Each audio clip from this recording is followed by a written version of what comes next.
I'm willing to bet that most of you have heard of a burner phone, but have you ever heard of burner internet? Internet that is 100% anonymous, that you can use, burn, move on to the next. It's not tethered to you, and it takes anonymity, privacy, and security to a whole nother level. We're gonna break this down in today's video, but before we get into that, not just talking about burner phones, but phones in general, I wanna give you a very important privacy and digital security tip that kind of goes with what I'm gonna be talking about today and takes it to another level. So today in Operation 100% Anonymous, we're gonna break down burner internet and burner phone features, kind of. So you know when you're walking in an airport, or maybe you're in a hotel, maybe you're going to an Airbnb, maybe you're at a friend's house, maybe you're at your office, and you plug in your phone. You plug in the charger. Now it doesn't matter if you have a Linux phone or an iPhone or an Android phone. It doesn't matter if it's got Graphene OS or if it's got your favorite flavor of Android that's not secure at all. It doesn't matter if you have an old Windows phone. Well, I don't understand why anyone would have a Windows phone.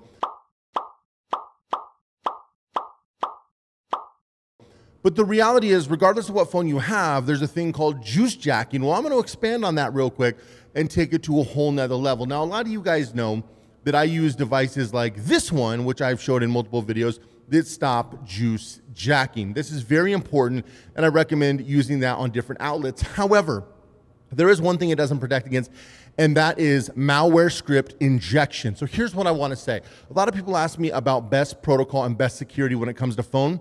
You should never unlock your phone if it is on the charger. I don't care where your power brick is. I don't care if you're using your own personal brick. I use this rule with my phone pretty much always. Now, using this device from Nighthawk is a good option, but taking it a step further and making a habit to never unlock your phone. Because if you don't unlock your phone when it's on the cord or on the charger, there's no chance of that script being able to be uploaded. But it is crazy how easy it is to switch out the USB on one of these cords for a malware script. And as soon as you type in your password and you unlock your phone, the script automatically uploads. And if you do banking, if you do social media, emails, everything you've got on that phone is now the property of the person with the malware. So you really, really got to watch this. This is taking things to a whole nother level. I was asked recently if I was going to do something malicious, which I never would, and I was going to start at zero. I woke up tomorrow, all my money was gone, all my assets were gone. I had $0, and I had to do something malicious to get it back. What would be the easiest way? Now, again, I want to preference that I would never recommend doing this, and I would never do this. But if I did, the easiest way would be to go get a job at a high-end hotel like the Aria in Las Vegas or the Wynn in Las Vegas. And no, I'm not talking about a good job. I'm talking about full-blown cleaning rooms. I'm talking about not even housekeeping, but actually just cleaning rooms. The reason is every room I clean, I can switch out the outlet for a very cheap. So I could invest about maybe $1,500 into these outlets, and you could turn that into millions. I shouldn't say this, but the reality is, because the amount of people who are in these things, they barely get to the hotel, they're tired, they've been flying, they plug in their phone and then they turn it on.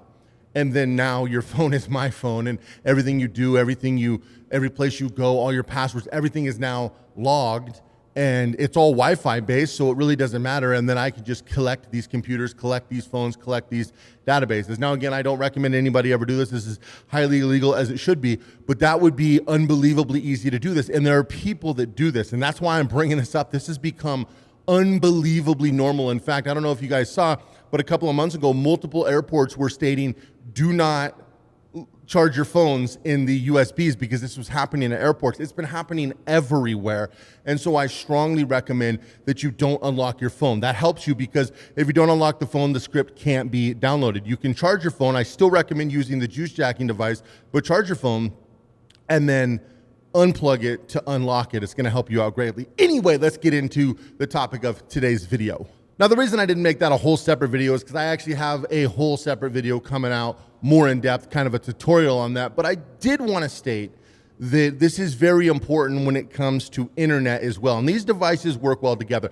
Now, I don't think I have to say this to you guys, but you probably already know that you should absolutely unequivocally never use public Wi-Fi. I mean, that goes without saying. But what about Wi-Fi that fits in your pocket like this Netgear Nighthawk? This is Wi-Fi, and it fits in your pocket. So is this an option? Yeah, this is a great option that you guys could utilize to be able to have internet anywhere you go. I take this in my RV. I take this to my office. I take this wherever I go. If I go to a hotel, recently I was on the Strip in Vegas. You know, you put this in your pocket and you have your own internet anywhere. Now, what makes this so good? Well, the reason I'm a big fan of this particular router, and I have tons of routers.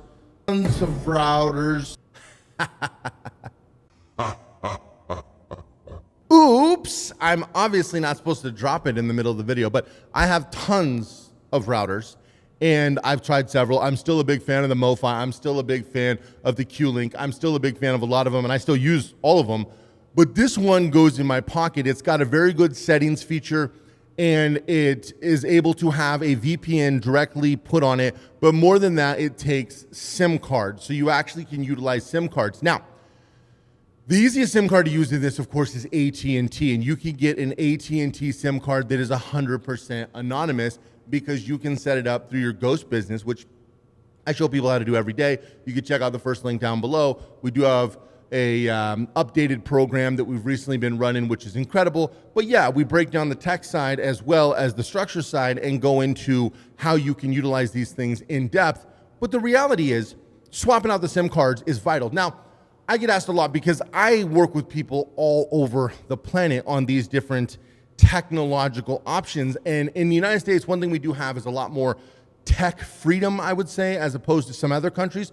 So what options would you have maybe if you're in Canada or some of these other places? Well, you can actually jailbreak this, which is something that I recommend for a lot of my clients. You can actually, the equivalent of jailbreaking a phone, do that to this. I did a video talking about swapping IMEI numbers, and then I basically am able to use different variations of SIM, most commonly the black SIM. Now here in the United States, things like Visible and things like Mint Mobile, things like Smart Tech, and there's a lot of different ones that you can use in here. Of course, I just use AT&T as my most common, then I swap out for other ones when I want to burn it.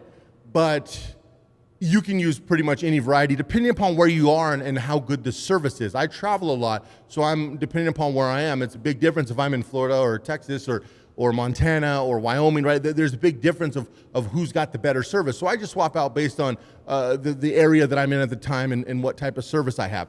Now, taking that a step further, what are the best options for VPN on this? Well, I'm still a big fan of Movad. I get asked every day, what is the best VPN? Movad, because 100% anonymous, no data, no email, no name. Literally could just buy it with crypto and you can stay completely and unequivocally unknown, which is important to a VPN. I mean, the VPN industry is a disaster. It's basically created logs for, companies are getting paid to log your data. Talk about an easy, insane job that never should exist. And that's what a lot of these companies are, these NordVPNs and these, you know, all these massive, you see a bunch of VPN companies here, all these massive VPN companies, they all just get paid. You pay them to log your data. It's ridiculous. All of them turn over your data to the central databases all the time. All of them monetize your data. So what are you paying them for? It's insane. It's actually worse in some cases than your ISP, because at least ISPs are historically lazy and they actually don't do as much with the data. These VPN companies organize, catalog, and sell your data. So you're literally paying them to do that. Well, Movad couldn't do that if they wanted. So it takes the trust out of it because there's no information to sell. And that's the beautiful thing about it. It's a VPN the way VPNs were supposed to be. So this takes it to another level because you have this device and then you have a VPN on it. Then you have a VPN on your machine, and you can use this device with your phone, or you can use it with your laptop, or you can use it with a tablet, or you could use it with whatever you want, right? And it allows you to input the value of your internet. Now, I still recommend using some of the tools and resources I've talked about in the past, different types of Linux, different virtual boxes, different resources, even things like Tor, to even add that other layer. The beautiful thing about Tor is, you know, the multiple relays, the exit nodes, being able to, I mean, basically confuse the system. And that's really what you're trying to do, is leave zero trail in practice. And I think this is very important because a lot of people are like, well, what are you doing on the internet that you have to do all these things? Nothing, the basic stuff that you're doing. But the reality is, as all these things start getting cataloged, as you go closer to the social credit score and all these other things that are coming down the road, then these things start to be used against you. And the most basic things, I mean, you never thought a few years ago that a lot of the information that's cataloged on your debit card would ever happen, because it's technically illegal, but they did an executive order and nobody's challenged it. And until they do, until it goes through the Supreme Court, they're basically cataloging everything everyone spends in their debit card right now, which is not illegal. You can do that with credit cards because it's not your money, but you can't do it with somebody's personal or business debit cards. And this is why I talk a lot about becoming a ghost, take yourself off grid, especially in Europe and some of these other countries, because it has gotten so unbelievably bad over there that I mean, they're months away from a complete collapse if things don't get better soon. It's getting very, very bad. And I'm getting a flood of people in the ghost program from those countries for sure, because of how bad things have got. But unfortunately, they're progressing that way regardless. And so this is just another step that takes you one more step removed. You also can tether this to another router. So you see that this has an Ethernet port behind it. So one thing that happens is people will say, well, what if I go to a place and it already has internet? Can I use that? Well, not directly on your device, never.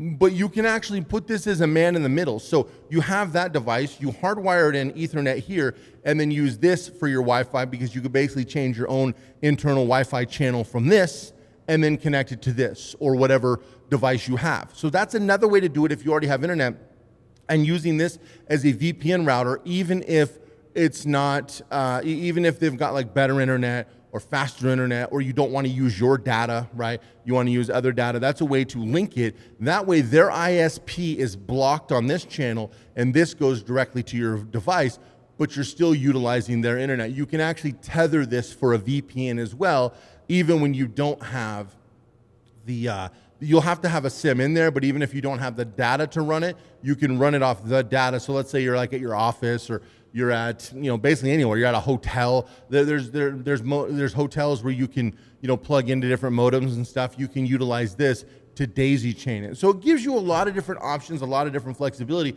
And the fact that it's, an awkwardly shaped hockey puck, right? I mean, it fits in your pocket. Not well, you have to have an oversized pocket, but if you have a backpack, if you're a lady and you have a purse, if you have, larger pockets or something, if you have an oversized jacket like the one I'm wearing, right? You can put it in your pocket. If it's in my pocket, just fine, right? It's in your pocket, you're good to go.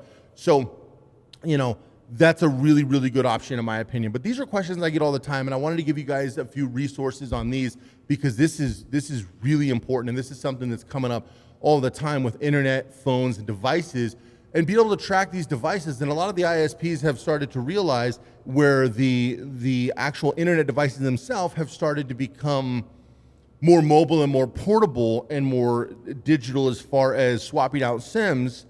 Well, then they're tracking the actual locations. In fact, some of the newer routers have GPS technologies, things like that. And that's why you really got to watch which one you buy. A router is not a router that's a router. I get that sometimes these things can be a little bit expensive, but it's more important to buy something that's not tracking you and something that can work for you as opposed to something that works against you. It's the same thing with any device that you happen to purchase. So anyway, that's all I wanted to talk about today. I wanted to break these things down for you guys so you guys fully understand what is the best options. I'll be doing some more in-depth individual tutorial videos on these coming up because I think they warrant that. But I also wanted to get the information out about not plugging in your device and unlocking it, because I don't think you fully realize how common this is becoming, even in places that you think you can trust. In fact, there was a manufacturer in China, and I hate to say it, but it's true, there was a manufacturer in China that got caught putting script kiddies as the USB plug for charging ports, charging cords. And now there was also in customs, they caught some of those, those hotspot chargers where you set your phone on and it charges. There was some that had them built into there as well. Now, to my knowledge, those that never actually infiltrated the market, I'm pretty sure they got caught at the port. But the ones that got plugged in, their plan was to send those out and then basically send out people, to be able to scrape data. And that's the fundamental problem with it. So this is becoming a serious issue. Now, am I saying that your cord's probably bugged or rigged? Of course not. This is a very minute chance. But even a very minute chance is worth it to not have to deal with identity theft. And even a very minute chance is worth it to not have to deal with somebody being able to hack into your phone. Because the fact is, if it does happen, you'll probably never know. There's really no remedy. And you pretty much have to get a new phone. But even if you do that and they've already breached one of your accounts, changing passwords, changing accounts, it could cause a monumental sized headache. Or you could just listen to what I'm saying and just not unlock it. Like I'm so paranoid on this, like I won't even unlock it like at my own house, like because the reality is you just never know, and it's worth it.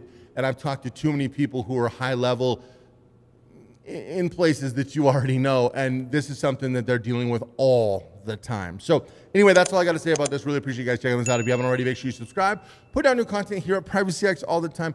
Appreciate your guys' support, and I'll see you guys in the next video. Whoa.